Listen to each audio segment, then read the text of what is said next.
बातें हमारे घरों में हमने आयतें भी लगा रखी है, लेकिन कई बार फिर भी हम घबरा रहे, परेशान हो रहे, दिक्कत में कि खुदा सब कुछ है लेकिन फिर भी क्यों है? क्योंकि वचन तो है, पर कई बार वचन का उजाला नहीं आ पाता है। वचन का प्रकाश लीजिए। आपके घर में बाइबल है ना, ये जो बाइबल है ये उजाले की बुक है। क्या है? उजाले की बुक। इसको कहते हैं उजाले की बुक। इसको पढ़िएगा और पढ़िएगा और पढ़ के खुदा से कहना कि खुदा मैं तेरे वचन से प्रभु जी आशीष पाना चाहता हूँ। वो पद मुझे ध्यान नहीं है लेकिन लिखा हुआ है कहीं पर, तेरी बातों के खुलने से प्रकाश होता है। शायद भजन 119 का 130 देखिएगा एक बार, मुझे नहीं पता यह पद है कि दूसरा है, एक अंदाजा है मेरा कि शायद ये हो। भजन संहिता 119 का 130 नहीं हो तो कोई दिक्कत नहीं है, वचन तो है ये कहीं ना कहीं। तेरी बातों के खुलने से प्रकाश होता है, हाँ। उससे भोले लोग समझ प्राप्त करते हैं। तेरी बातों के खुलने से क्या होता है? प्रकाश होता है। जब बातें खुलेगी तो उजाला आएगा। अब जब उजाला आएगा तो ये वास्तव में बड़ा काम देगा, अच्छा काम देगा। इसलिए आओ हम पार चले। वचन तो था पर वचन का उजाला नहीं था, इसलिए क्या हुआ है कि उजाला नहीं है इसलिए घबरा गए। हमारे पास बाइबल है लेकिन बाइबल का उजाला नहीं है, इसलिए कई बार हम घबरा जाते हैं। मैं फिर से कहना चाहता हूं, कुछ भी हो जाए परमेश्वर के वचन को आपको और हमें क्या करना है? पकड़ के रखना। वो लाल डायरी देना एक बार ऊपर। परमेश्वर के वचन को आपको और हमें क्या करना है? पकड़ के रखिए। कुछ भी हो, इस दौरान जब बीच का समय होता है हम कैसे बोलते हैं? चेलों ने आंधी तूफानों के बीच में क्या बोला आपको पता है? चेलों के शब्द क्या थे जब आंधी तूफान आए? अभी हमने पढ़ा ना, बिना पढ़े बताएगा क्या था चेलों के शब्द? गुरु क्या तुझे चिंता नहीं? गुरु क्या तुझे चिंता नहीं कि हम नाश हुए जाते हैं? हे गुरु क्या तुझे चिंता नहीं कि हम नाश हुए जाते हैं? कठिन समय में जब प्रार्थनाओं के उत्तर नहीं आ रहे, जब स्थिति बद से बदतर होती हुई दिखाई दे रही है, हम कैसे बोलते हैं अपनी प्रार्थनाओं के लिए? हमारे अंगीकार क्या होते हैं जब हमें कुछ नजर नहीं आता? कसरत है जी, ये कसरत है। कई बार नजर ही नहीं आता, कुछ भी नजर नहीं आ रहा, बिल्कुल ब्लैंक हो गया, समझ में नहीं आ रहा क्या करें। ऐसा में अपने मुंह को संभालिए और मुंह को सही रीति से इस्तेमाल में लाइए। हे गुरु क्या तुझे चिंता नहीं हम नाश हो जाते? प्रभु है, नाव में है, वचन भी है, लेकिन अंगीकार अलग है। यीशु मसीह उठा और आंधी तूफान को डांटा। यहाँ बीच वाले समय में यीशु के पास जाके उन्होंने बोला कि हे गुरु हम तो नष्ट हो जाते। होना क्या चाहिए था? यीशु ने एक नमूना दिया है, जो कोई इस पहाड़ से कहे मेरे पास मत आओ। मैंने आपको शुरू से बताया यीशु क्या बोलता है? तुम्हारे हालातों में मेरे पास मत आओ, मैंने तुम्हें ताकत दे रखी है। हालातों के पास जाओ और बोलो उनको, उखड़ जाओ और समुद्र में जा पड़। तो यीशु मसीह जब उठा तो उसने आंधी और पानी को क्या दिया? डांटा है। क्या किया है? डांटने का अर्थ है ओवरकम करना। क्या है? ओवरकम करना। मैं डरता नहीं। डांटने का अर्थ क्या होता है? मैं तुझसे डरता नहीं। ये हालात कुछ भी हो, मैं तुझसे नहीं डरता। आज कुछ भी हो, एक चीज हमेशा ध्यान रखिएगा, समय हमेशा एक सा नहीं रहता, बदलता जरूर है। ये हमेशा एक से, तो क्या हालात बुरे भी है, बदलेगी। मैं नहीं, यीशु मसीह ने बोला कि तुम्हें डांटना है, तुम्हें विनती नहीं करनी हालातों के। यीशु मसीह उठे और डांटा और फिर चेलों के पास गए और मैं सोचता हूं यही बोला होगा, ये जो मैंने किया है ये तुम्हें करना था। मैं तुम्हारे साथ हूं, तुम्हारे साथ नाव में हूं, तुम्हें वचन दे रखा है कि आओ हम पार चले, तब भी तुम घबरा गए और घबरा कर मेरे पास आए हो। ये देखिए पुराना तरीका है, ये बहुत पुराना तरीका है। हमें कोई दिक्कत होगी तो हम कहां जाएंगे? प्रभु के पास। प्रभु के पास जाना गलत नहीं है, जाइए जाइए, मैं भी जाता हूं। शुरुआत में जाइए, जब भी समस्या आए तो खुदा के पास जरूर जाइए, मैं भी जाता हूं।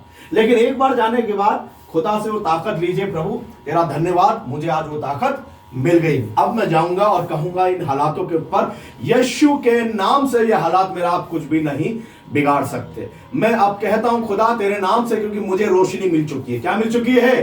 रोशनी मिल चुकी है, उजाला मिल चुका है, मुझे वचन मिल चुका है। इसलिए खुदावन आज कोई दिक्कत नहीं। केनेथ हैगिंग के बारे में जानते हैं आप? केनेथ हैगिंग कितनों ने नाम सुना है? प्रभु का दास केनेथ हैगिंग, नहीं सुना? मेरी पत्नी ईमानदार है, ऐसे भी नहीं उठाया उसने भी नहीं सुना। अंकल ने सुना। केनेथ हैगिंग प्रभु के बहुत शानदार विश्वास वाले दास थे। एक दिन, अब मैंने पिछली बार भी बताया था, फिर से क्योंकि यही बताया था मैंने, उनके मुंह पर क्या आया था? लकवा आ गया था। लकवा आ गया, और जब लकवे में ही वो चर्च गए और चर्च में उन्होंने परमेश्वर का वचन सुना और एक वचन उजाला उनको मिला, और वो पास्टर के पास गए और पास्टर से बोले ऐसे अपने उसी मुंह में, पास्टर क्या आप मेरे लिए प्रार्थना करेंगे? पास्टर ने उसके सर के ऊपर हाथ रख के दुआ करी और उसने विश्वास किया मेरा ये मुंह जो टेढ़ा है अब ठीक हो गया। वो अपने दोस्तों के पास जाके बोलते थे खुदा ने मुझे ठीक कर दिया है, लेकिन दोस्त कह रहे अभी भी मुंह तो तेरा टेढ़ा है। बोला नहीं, मैं ठीक हो गया हूं क्योंकि मैंने देख लिया है। क्या है? मैंने देख लिया मेरा।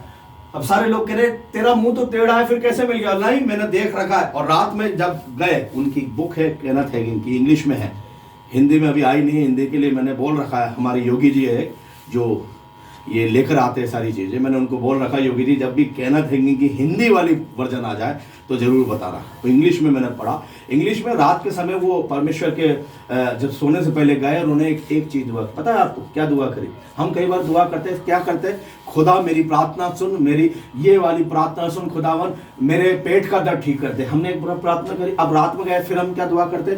खुदा मैं प्रार्थना करता हूँ मेरा पेट का दर्द ठीक कर दे। फिर हम सुबह उठते हैं, फिर हम प्रार्थना करते हैं खुदा मेरा पेट का दर्द ठीक कर दे। फिर हम दोपहर में होते फिर क्या दुआ करते हैं? मेरा पेट का दर्द ठीक कर दे। एक ही प्रार्थना को हम कितनी बार करते हैं? एक बार प्रार्थना करिए, फिर बाद में क्या दीजिए? धन्यवाद देते रहिए, खुदा तूने सुन लिया। केनेथ हैगिन ने क्या किया? रात के समय गए और खुदा को धन्यवाद दिया, प्रभु मैंने आज दुआ करवाई और मैं विश्वास करता हूं कि मेरा मुंह का लकवा ठीक हो गया है। प्रभु ये जो मुंह टेढ़ा है खुदा ये ठीक हो गया है, तेरा बहुत बहुत धन्यवाद। विश्वास से भरे हुए धन्यवाद दिया, चद्दर ओढ़ कर सो गए। सुबह उठे, आईने के पास गए, देखे मुंह बिल्कुल ठीक हो गया यीशु मसीह के नाम में। उनकी बुक पढ़ लेना, हिंदी में आएगी तो मैं जरूर आपको बताऊंगा, अभी तो इंग्लिश में है उनकी बुक। मुंह ठीक हो गया, क्या कहीं ना कहीं देखा है। क्या है? देखा है। इसलिए क्या है, हालातों के यीशु मसीह ने एक उदाहरण दिया है। तुम्हें डांटना है, खुदा के पास आओ एक बार, खुदा मेरी मदद कर, मेरी सहायता कर, मैंने ये दुआ रख दी खुदा, अब तेरा धन्यवाद क्योंकि तूने मेरी प्रार्थना सुन ली है। आप जानते हो कुछ लोगों को वो एक ही प्रार्थना के लिए कई कई बार प्रार्थना करवाते हैं। अगर आप एक ही प्रार्थना के लिए बार बार प्रार्थना करवा रहे हो उसका मतलब आपको पहली बार विश्वास नहीं हुआ क्या? तभी आप दूसरी बार करवा रहे, तीसरी बार करवा तो आपको दूसरी बार विश्वास करिए कि आपकी प्रार्थना का सुन ली गई है। बाइबल कह रही है, मैं नहीं कह रहा, जो कुछ तुम प्रार्थना करके मांगो। देखिए वचन के अनुसार, कैसे? वचन के अनुसार मांगना है। अलग अलग मांगे कभी भी पूरी नहीं होगी, अलग मांगे नहीं, जो वचन के खिलाफ मांगे वो पूरी नहीं होगी। अगर आप वचन के अनुसार मांगते हैं वो सब कुछ आपको मिलेगा। ये बाइबल कह रही है, मैं नहीं कह रहा हूं। जो कुछ तुम प्रार्थना करके मांगो तो प्रतीति कर लो कि तुम्हें मिल गया है और तुम्हारे लिए हो जाएगा। तो पहली चीज परमेश्वर ने चेलों को यही बोला, मेरे पास आने से अच्छा था इस आंधी तूफान के पास जाते और उसको डांटते। जब डांटा तो क्या हुआ? जब यीशु मसीह ने डांटा तो क्या हुआ? बाइबल में क्या लिखा हुआ? जब आंधी तूफान को डांटा तो क्या हुआ? क्या हुआ? फिर से पढ़ेगा एक बार, आंधी तूफान वाला जो डांटा तो क्या हुआ? तब उसने उठकर आंधी को डांटा और पानी से कहा, शांत रह जा, थम जा। हाँ, और आंधी थम गई और बड़ा चैन हो गया। और बड़ा चेन हो गया। देखिए हालात बड़े ऐसे लगेंगे खतरनाक वाले। शैतान क्या चीज है ना, शैतान ऐसा है जो आपको बहुत कुछ बड़ा करके दिखाता है। कोई चीजें है कुछ भी नहीं, लेकिन शैतान क्या होता है, हमें कुछ चीजें बड़ा कर दिखाता है। इसको बंद कर देते हैं। शैतान हमें बहुत बड़ी बड़ी चीजें कर दिखाता है, इतने बड़े है नहीं वो कुछ भी। आपको बताना चाहता हूं शैतान क्या करता है, एक छोटी सी समस्या को हमारे विचारों में बहुत बड़ा कर दिखाता है। लेकिन यीशु मसीह ने बोला, क्या बोला? एक चीज डांट कर बोला तो क्या हुआ? बड़ा चैन हो गया। अपने मुंह को जब आप खोलोगे और डांटोगे यीशु मसीह के नाम से, क्या हो जाएगा? आपके और मेरे लिए बड़ा चैन हो जाएगा। आमीन। ये होगा।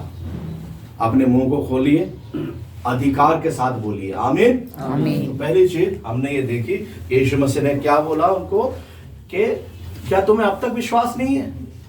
जब आपने उनको डांट दिया उसके बाद चेलों के बाद तुम्हें अब तक विश्वास नहीं है। अब दूसरी चीज, जब भी दिक्कत आए तो क्या लो? पहले रेमा ले लो। क्या ले लो? रेमा क्या है?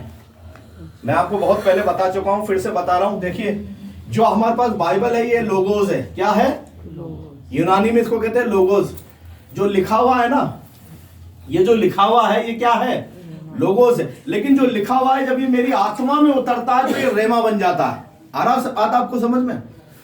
ये वचन है, ये वचन है, ये सारे जितने भी ये सारे वचन है। लेकिन जब ये मेरी आत्मा में उतर जाते हैं तो क्या बन जाते हैं? रेमा बन जाते। रेमा का मतलब है उजाला आ जाता है।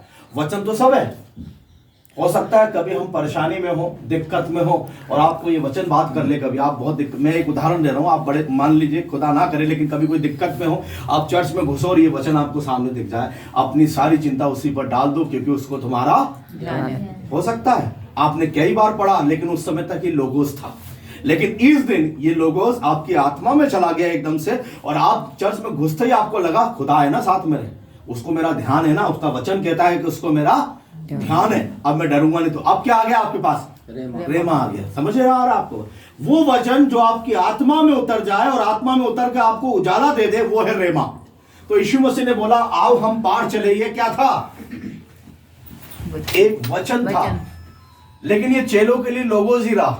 समझ में आ रही है आपको बात?